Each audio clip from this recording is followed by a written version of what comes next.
Hello everyone, welcome back. तो crash landing on you के episode 15 में आपका स्वागत है। जैसे कि हमने लास्ट एपिसोड में देखा था कि सॉन्गजुन के पीछे गुंडे पड़े थे और वो उनसे बचने के लिए छत पे पहुंच गया था। और हमें यहाँ पे देखने को मिलता है कि सॉन्गजुन पे हमला करने वाला और कोई नहीं बल्कि उसका मैनेजर ही है, जो कि पैसे की खातिर सॉन्गजुन के खिलाफ हो गया था। और दूसरी तरफ हमें कैप्टन री को दिखाया जाता है, जो कि चियोल को पकड़ने गया था।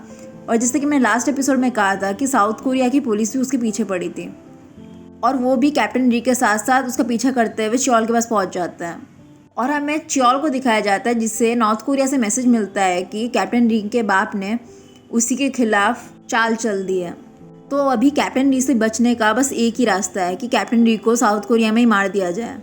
और साउथ कोरियन पुलिस चियोल और कैप्टन री को अपनी गन फेंकने को कह देती है, पर चियोल को तो अब जानते ही है। वो आखिरी बार कोशिश करता है कैप्टन री को गोली मारने की, बट कैप्टन री बच के वहाँ से छुप जाता है और साउथ कोरियन पुलिस चियोल को गोलियों से भून देती है। लेकिन मरते वक्त भी चियोल को चैन नहीं है। वो कैप्टन री को कहता है कि उसने सारे सबूत नॉर्थ कोरिया भेज दिए हैं और अगर वो नॉर्थ कोरिया वापस जाता है तो उसके पेरेंट्स को मार दिया जाएगा और उसके पास भी कोई रास्ता नहीं है उसकी तरह। और वो भी या तो यहाँ पे अरेस्ट हो जाए और यहाँ पे मर जाए, या फिर अगर नॉर्थ कोरिया जाता है तो वहाँ मारा जाएगा। इसलिए उसके लिए अच्छा यही है कि वो अपनी जान दे दे अभी। और कैप्टन री भी कुछ हद तक चियोल की बातों में आ जाता है और वो अपने आप को गोली मारने वाला होता है, पर एट लास्ट वो अपने आप को गोली नहीं मार पाता और साउथ कोरियन पुलिस कैप्टन री को अरेस्ट कर लेती है। दूसरी तरफ चियोल गुंडों को भेजता है मानवों की फैमिली को किडनैप करने, पर मोहल्ले की औरतें उन्हें बचा लेती है। चलो एट लास्ट चियोल तो मारा गया, पर सेरी की भाभी अभी भी नहीं बदली। एट लास्ट भी सेरी को नीचे लाने की हर कोशिश कर रही थी और उसे पता चल जाता है कि सेरी के साथ जो 4 लोग हैं वो कैप्टन री के साथ ही हैं और नॉर्थ कोरिया से है, और वो पुलिस को बता देती है। तो पुलिस उनके 4 साथियों को भी गिरफ्तार कर लेती है कैप्टन री के साथ। कैप्टन री के 4 साथियों को अरेस्ट कर लिया जाता है और वो लोग सोच रहे होते हैं कि उन्हें जेल में ले जाके टॉर्चर किया जाएगा, और वो ये सब सोच ही रहे होते हैं, लेकिन ऐसा कुछ होता नहीं है। उन्हें जेल में ले जाकर लाई डिटेक्टर मशीन में टेस्ट किया जाता है और उनसे सवाल पूछे जाते हैं। दूसरी तरफ कैप्टन डी से भी पूछताछ हो रही होती है। दूसरी तरफ नॉर्थ कोरिया में कैप्टन डी के बाप को भी पता चल गया था कि कैप्टन डी अरेस्ट हो चुका है और हमें सॉन्गजुन को दिखाया जाता है, जिसे उसका मैनेजर किडनैप करके वापस सियोल ले जा रहा था सेरी के भाई के पास। हमें बाद में पता चलता है कि सॉन्गजुन का मैनेजर सॉन्गजुन की हेल्प करने की कोशिश कर रहा था और वो सोते वक्त सॉन्गजुन की सारी रस्सियाँ खोल देता है और वहाँ से उसे भगा देता है ताकि सॉन्गजुन गुंडों से बच सके। और सियोदान भी सॉन्गजुन को ढूंढ रही होती है उसके अपार्टमेंट में, लेकिन उसे वो मिलेगा भी कैसे, क्योंकि वो तो किडनैप हो चुका है। फिर हमें साउथ कोरिया में पुलिस को दिखाया जाता है, जो कि कैप्टन री के बारे में जानने की कोशिश कर रही होती है। और सारे वीडियो फुटेजेस जो कि सियोल में थे कैप्टन री के, उसे देखने से पता चलता है कि उसने हमेशा सबकी मदद ही की है। पुलिस को उसके खिलाफ कोई सबूत ही नहीं मिल रहे थे। कैप्टन री को तो आप जानते ही है, सबको बचाने के लिए वो सारी रिस्पॉन्सिबिलिटी अपने ऊपर ले लेगा। इसलिए जब पुलिस उसे पूछती है कि वो यहाँ क्या करने आया था, तो वो बताता है कि वो सेरी को वापस नॉर्थ कोरिया ले जाने आया था ताकि वो उसके पैसे नॉर्थ कोरिया तक पहुँचा सके, और उसमें इसके साथियों का कोई भी दोष नहीं है। उसने ज़बरदस्ती उनसे भी काम करवाया, तो सारी गलती उसी की है और जो भी सज़ा देनी है वो उसको दें। लेकिन सेरी पुलिस को सच सच बताती है और कहती है कि चियोल उसे मारने आया था और कैप्टन ने तो सारी चीज़ें ट्राई की थी उसे वापस साउथ कोरिया भेजने के लिए, और वो झूठ बोल रहा है कि वो उसे नॉर्थ कोरिया ले जाने आया है। वो तो उसे बल्कि चियोल से बचाने आया था, और सेरी ही थी जिसने कैप्टन री को यहाँ पे छुपाने के लिए मदद की थी। और इस सब में कैप्टन री की कोई भी गलती नहीं है। कैप्टन री के 4 साथी भी कुछ बोलने को रेडी नहीं होते, ना कि मानवॉक भी। और कैप्टन री और सेरी दोनों अलग अलग चीज़ें बोल रहे थे, इसलिए पुलिस को भी समझ नहीं आ रहा था कि वो क्या करें। इसलिए वो दोनों को एक साथ लाते हैं और एक दूसरे को बात करने को कहते हैं। और सेरी कैप्टन री को कहती है कि तुम्हें झूठ बोलने की कोई भी ज़रूरत नहीं है, तुम सच सच बता दो। तुम ये सब इसलिए कर रहे हो ना ताकि मुझे कोई प्रॉब्लम ना हो, और अपना सारा ब्लेम अपने पे ले रहे हो। इस पर कैप्टन री उसे रूडली कहता है कि तुम्हें क्या लगा मैं तुमसे प्यार करने लगा और सब तुम्हारे लिए कर रहा हूँ? ऐसा कोई कुछ भी नहीं है। मैंने बस तुम्हें इसलिए छुपाया था अपने घर में क्योंकि मुझे पता था कि तुम काफ़ी ज़्यादा अमीर ख़ानदान से हो और बाद में नॉर्थ कोरिया में मैं तुम्हारा इस्तेमाल कर सकूं। और यहाँ पर भी मैं बस चियोल से बदला लेने आया था क्योंकि उसने मेरे भाई को मारा था, ना कि तुम्हें बचाने। तो तुम ये मत सोचना कि मैं तुम्हें पसंद करता हूँ। तेरी कैप्टन री को समझाने की काफ़ी ज़्यादा कोशिश करती है कि तुम अपनी लाइफ को ऐसे बर्बाद नहीं कर सकते, सारा ब्लेम अपने पे लेके तुम सारी सच्चाई बता दो। पर कैप्टन री को तो आप जानते ही हैं, वो सेरी से काफ़ी बदतमीज़ी से बात करता है और कहता है कि मेरी लाइफ को बर्बाद करने से ज़्यादा मुझे तुम्हें देख के गुस्सा आ रहा है। तुम यहाँ से चली जाओ, वही अच्छा होगा। मैं तुम्हें बिल्कुल पसंद नहीं करता।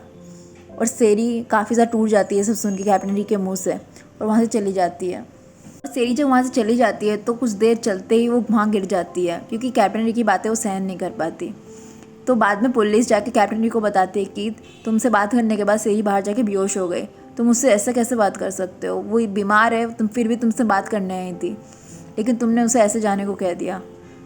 और कैप्टन डी फिर उसे देखने के लिए उसके पीछे दौड़ता है, पर जब तक सेरी को ले जाया जा चुका था हॉस्पिटल, और वो उसे दूर खड़ा हुआ देखता रह जाता है। और कैप्टन डी की बात सुनने के बाद सेरी को ब्लड पॉइजनिंग हो जाती है, और डॉक्टर कहता है कि कुछ कहा नहीं जा सकता, वो कल तक सेरी को ऑब्जर्व करेंगे, उसके बाद कुछ कह सकते हैं। और दूसरी तरफ कैप्टन डी भी सेरी के बारे में सोच सोच कर रो रहा होता है।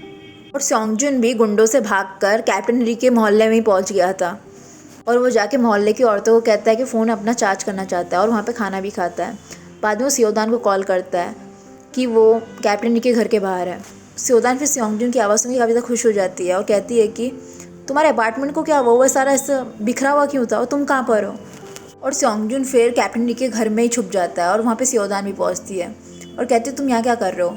सॉन्गजुन कहता है कि बस यही जगह बची है जहाँ मैं छुप के रह सकता हूँ। जिस पर सियोदान कहते हैं कि पता नहीं कैसे दिन आ गया जिससे मेरी शादी होने वाली थी, मैं उसी के घर में छुप के रह रही हूँ किसी और आदमी के साथ। सॉन्गजुन भी सियोदान को बताता है कि वो हमेशा के लिए नॉर्थ कोरिया छोड़ के जा रहा है, क्योंकि उसके पीछे गुंडे पड़े हैं और उसका यहाँ से चला जाना ही बेहतर होगा। और सियोदान को ये सब सुन के काफ़ी ज़्यादा दुख होता है, पर फिर भी वो सॉन्गजुन को रोक नहीं सकती थी। सियोदान वहाँ से जा रही होती तब सॉन्गजुन उसका हाथ पकड़ के उसे रोक लेता है और उससे कहता है कि मुझे पता है कि मेरे जैसे लड़के को तुमसे ये सब नहीं कहना चाहिए, पर फिर भी मैं तुमसे कहना चाहता हूँ कि मैं एक अच्छा इंसान बनने का ट्राई कर रहा हूँ। और फिर वो उसने जो सेरी को अंगूठी दी थी वो सियोदान को पहना देता है, और ये अंगूठी सॉन्गजुन को उसी दुकान से मिली थी जहाँ सेरी ने उसे गिरवी रखा था। सियोदान कहता है कि अगर मैं कभी अच्छा इंसान बन जाता हूँ और मैं वापस आता हूँ, तुम जब भी सिंगल हो, क्या तुम मेरे बारे में कभी सोचोगी। और सॉन्गजुन सियोदान को कह ही देता है कि वो उसे काफ़ी ज़्यादा पसंद करता है। कैप्टन ये सब इसलिए कह रहा होता है क्योंकि उसे ऐसा लग रहा होता है कि उसके माँ बाप की जान खतरे में है। लेकिन at last South Korean police Cheol का लैपटॉप लेके आते हैं, उसे उसका लास्ट मैसेज दिखाते हैं।